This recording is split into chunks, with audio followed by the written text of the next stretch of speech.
Ok, et sinon, donc, ça ressemble à quoi d'autre la proximité? Comment est-ce que tu fais pour la créer? Un réseau, tu vois, parce que après, la question derrière, c'est aussi le réseau, hein, le réseau de partenaires, le réseau de clients, le réseau de gens qui vont te recommander, réseau de gens à qui tu vas passer aussi des bons moments. Ça s'active pas pour moi comme une commande Deliveroo, quoi. Tu vois, faut qu'il y ait de l'intérêt et du respect mutuel. C'est pas juste parce que tu envoies un message sur LinkedIn à quelqu'un que tu as rencontré une fois en rendez-vous que en fait il va se passer quelque chose de formidable derrière. Euh, et donc du coup pour moi c'est pour ça que c'est effectivement hyper important d'aller plus loin si c'est possible. Et si encore une fois je suis dans l'intérêt et dans le respect mutuel euh, de la personne. Et donc on organise souvent des événements où nos clients viennent, nos candidats viennent aussi. Donc, je pourrais t'en parler après.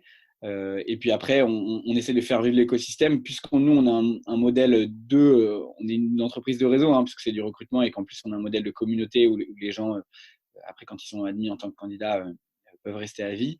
Et ben, on fait des introductions, on donne gratuitement des tips sur le recrutement de temps en temps.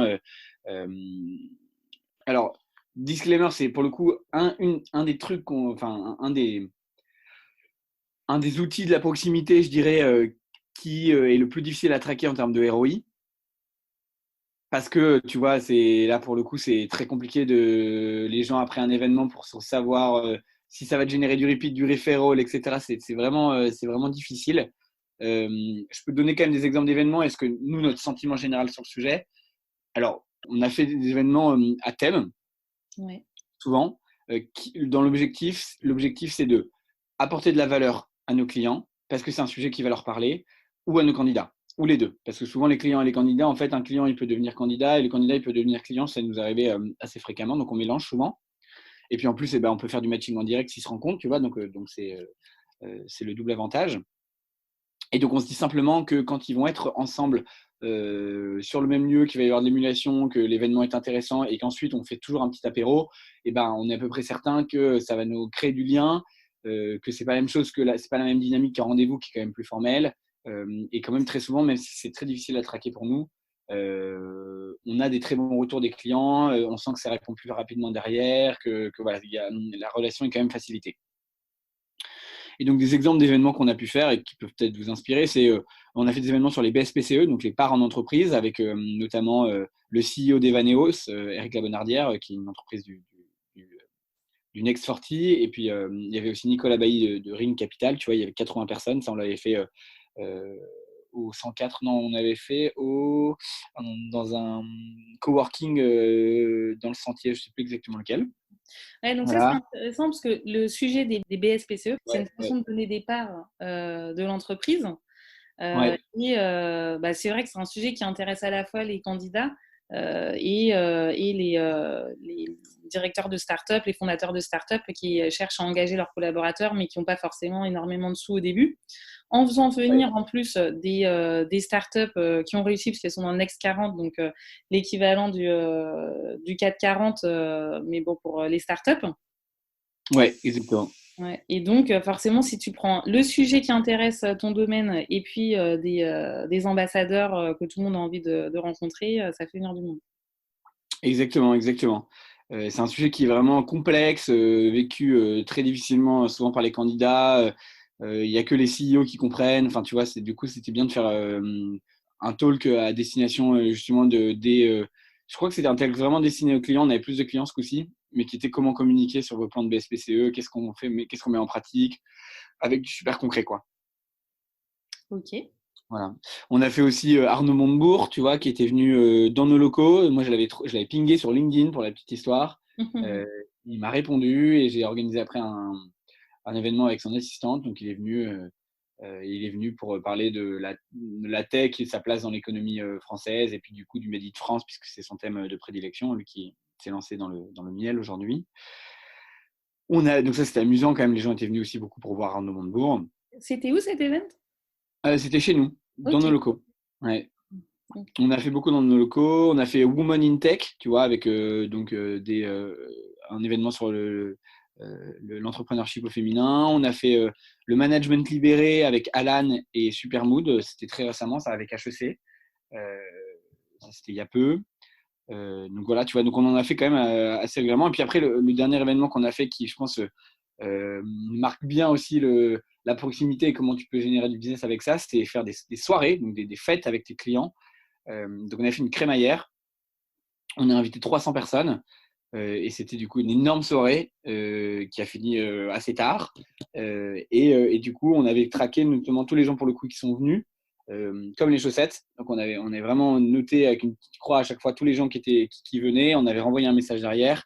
Et puis, je crois qu'on avait mal suivi pour le coup le repeat après. Mais on sait en tout cas qu'on en a entendu parler pendant 3 semaines, un mois derrière.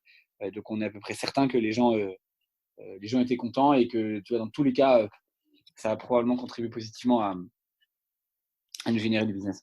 Ouais, je pense que ça contribue à cette image-là en fait que vous avez de façon générale sur c'est facile de communiquer avec eux et si demain j'ai besoin de les appeler, ça sera facile en fait et ça sera agréable parce qu'il y a cette Exactement. proximité qui peut être immédiatement retrouvée parce que de toute façon c'est leur truc en fait.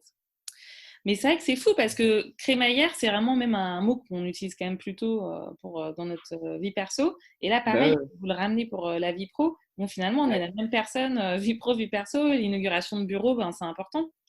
Donc, Bah, pourquoi ouais. pas utiliser ce terme, quoi. Et encore une fois, effectivement, enfin, c'est de l'humain, ça crée de la proximité, de l'attachement. Exactement. Bah, je pense que surtout, tu vois, bon, aujourd'hui, on n'a plus les mêmes codes qu'au travail qu'il y a 40 ans, quoi. Donc, on est quand même capable de comprendre qu'on met du perso dans la vie pro, hein, tu vois. On est bien amis avec ses collègues, ça, ça arrive fréquemment, tu vois. Donc, en fait, pour moi, il n'y a pas de séparation.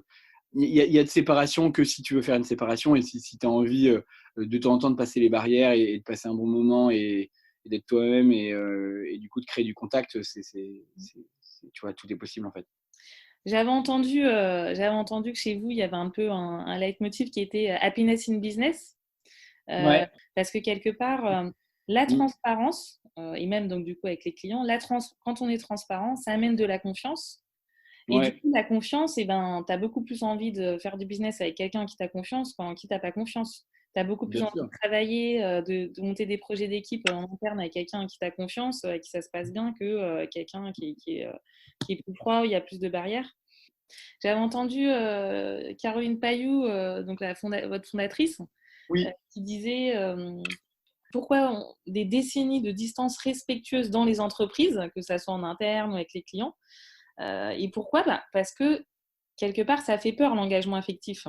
Bah Et oui. du coup, le jour où il y a besoin d'annoncer une mauvaise nouvelle, ou le jour où on part, où il faut se séparer de quelqu'un, c'est dur. Donc, on a envie de se protéger de ça, en fait. Ou même quand ça se passe pour une raison ou pour une autre, le client ne veut plus travailler avec nous. Voilà, c'est difficile. Mais en même temps, c'est la vie, en fait. Et c'est comme si on se disait qu'on tombait plus amoureux parce que ça finit mal. C'est dommage, parce que ça vaut le coup. Donc, on Exactement. n'arrête pas de le faire, Exactement. voilà. Et quelque part, c'est ça la vie, il faut y aller parce que ça amène beaucoup plus de positif que ce dont on a peur qui arrive. Bah oui, on va pas se priver de relations authentiques et profondes et agréables parce qu'on a peur de souffrir systématiquement, parce qu'à un moment donné, la vie professionnelle, ça s'arrête, hein. Je veux dire, c'est ça dans toutes les facettes de nos vies, hein. En couple, c'est pareil, l'amitié, c'est pareil. Enfin voilà. Ouais, il y Mais a en des revanche, façons de dire les choses aussi. Il y a voilà, c'est ça. des façons, enfin, justement, là aussi, on peut être transparent à cette étape-là. Donc après, il ne faut pas être dupe parce qu'effectivement, le business, il y a quand même, on peut pas, enfin, c'est pas le monde bisounours, il y a quand même un moment, des décisions rationnelles à prendre. Mais par contre, si on les explique et que, enfin, je veux dire, les gens sont d'accord quand même, d'un point de vue, les clients, les collaborateurs.